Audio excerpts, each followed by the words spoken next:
네, 시황센터입니다. 속도 조절 어제 상승폭을 비교해 봤을 때 물론 예상했던 부분입니다. 일단은 속도 조절에 그치고 다시 반등할지 아니면 이전과 같은 패턴으로 다시 돌아갈지 여부에 시장의 모든 포커스가 맞춰져 있는데요. 지금 시장에서 보여주고 있는 각각의 포인트, 수급이나 업종 종목들의 움직임들을 살펴보면 조금 더 위로 가려는 의지를 엿볼 수 있는 대목입니다. 그리고 어제 함께 움직였었던 코스닥 시장, 추가적으로 상승이 지속되고 있다는 점에서도 큰 의미를 둘 수 있을 텐데요. 자, 먼저 코스피 지수 현재 움직임부터 살펴보도록 하겠습니다. 자, 일단 지수 하락권에서 움직임 나타나고 있습니다. 2010포인트 그리고 2020포인트 사이 구간입니다. 2014포인트가 1시간 구간 동안 보여준 저점이고요. 보시는 것처럼 아래로 더 밀린다기보다는 낙폭을 줄이는데 지금은 조금 더 포커스가 맞춰져 있습니다. 현재 6포인트 정도의 하락 보여주면서 2018.23포인트에서 움직이고 있습니다. 낙폭을 줄이는 데 포커스가 맞춰져 있다. 그리고 앞서 말씀드렸던 것처럼 단기간의 속도 조절 이후에 상승에 조금 더 무게를 두는 시장의 신호, 수급에서 먼저 찾아보실 수 있습니다. 외국인 때문인데요. 외국인 최근 패턴들 살펴보시면 일별 2월 들어서 하루 평균 700억 원 이상의 매수를 보여주고 있습니다. 이 매수 평균치의 점수를 가장 끌어올려준 날, 바로 어제 상황 때문 아닌가 싶은데요. 5,800억 원 이상대 순 매수를 보여줬던 어제 증시 상황, 일단은 외국인 쪽의 매수가 조금 더 지속되면서 이 패턴들은 조금 더 나오고 있습니다. 오늘 보시면요, 오늘도 역시 마찬가지로 대형주 중심의 매수세가 나타나고 있고요. IT와 운송장비라는 어제 시장을 주도했던 두 섹터에 대한 외국인의 매수가 지속되고 있다는 점, 종목별로는 SK하이닉스나 LG전자에 집중되고 있는 매수 패턴이 일단은 긍정적으로 보입니다.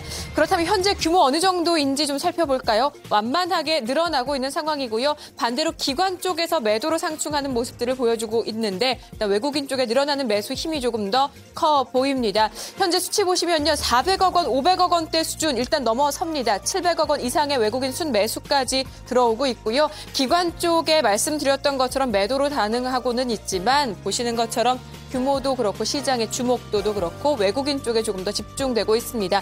참고로 외국인 대형주 중심의 순 매수, 기관 쪽에서는 반대로 대형주에 대한 매도를 오늘 선택한 날이기도 합니다.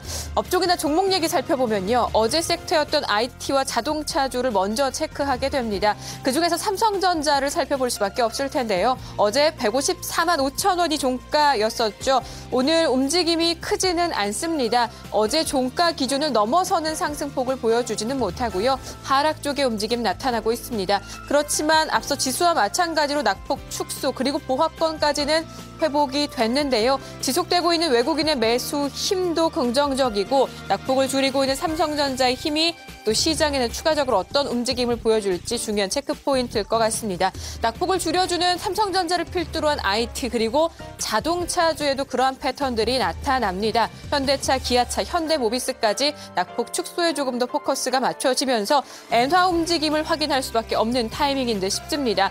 달러엔 환율 일단은 오늘 움직임도 그렇고요. 마이너스 플러스권에서 엎치락 뒤치락합니다. 확실히 엔화 약세 진정 쪽에 포커스가 맞춰져 있는 상황이고요. 결국에는 국내 자동차 그리고 국내 시장 전반적인 분위기에도 그동안에 있었던 엔화 약세라는 악재에 대한 내성 내지는 진정되는 모습들이 조금 더 확산되는 모습입니다. 현재 달러의 움직임 보시면 93엔대에서 크게 변화 없죠. 0.1% 정도 상승권이고요. 93.76엔을 가리키고 있습니다. 일본 증시 더불어 약세가 지속되고 있다는 점도 함께 체크되고 있는 상황입니다. 자, 보시는 것처럼 유가증권 시장에서는 속도 조절이기는 하지만 낙폭 축소, 주도 축도 그렇고요. 업종, 수급 모두 시장의 긍정적인 요인들로 작용하고 있습니다. 조금 더 넓게 보시면 코스닥 시장, 어제 그렇다고 해서 코스닥 시장이 부진했던 것은 아닙니다. 그런 가운데 오늘 유가증권 시장 속도 조절의 그 틈새를 코스닥 시장이 상승으로 채워주면서 시장은 조금 더 풍족해지고 있는 듯 싶은데요. 물론 상승폭이 크지는 않습니다만 한 발짝 더 위로 올라가고 있는 부분에 점수를 주셔도 될 것 같습니다. 0.5포인트 정도의 상승이고요. 526.19포인트를 가리키고 있습니다. 수급 보시면요, 외국인이 오늘은 순 매수를 함께 출발합니다. 7거래일 연속되고 있는 매수세인데요. 현재 60억 원 정도 집계되고 있고요. 개인도 사네요. 개인 쪽에서 20억 원 매수 우위, 기관 쪽에서만 51억 원 정도의 매도 우위로 반대 방향의 모습을 보여주고 있습니다. 자, 종목들 살펴보면요. 인수 관련된 얘기들이 조금 많습니다. 금호종금, 대우증권 함께 보시면 될 텐데요. 지금 금호종금 상한가에 움직이고 있죠. 대우증권이 금호종금 인수에 참여하기로 했습니다. 이렇게 되면 대우증권과 우리금융 2파전으로 갈리게 되는데요.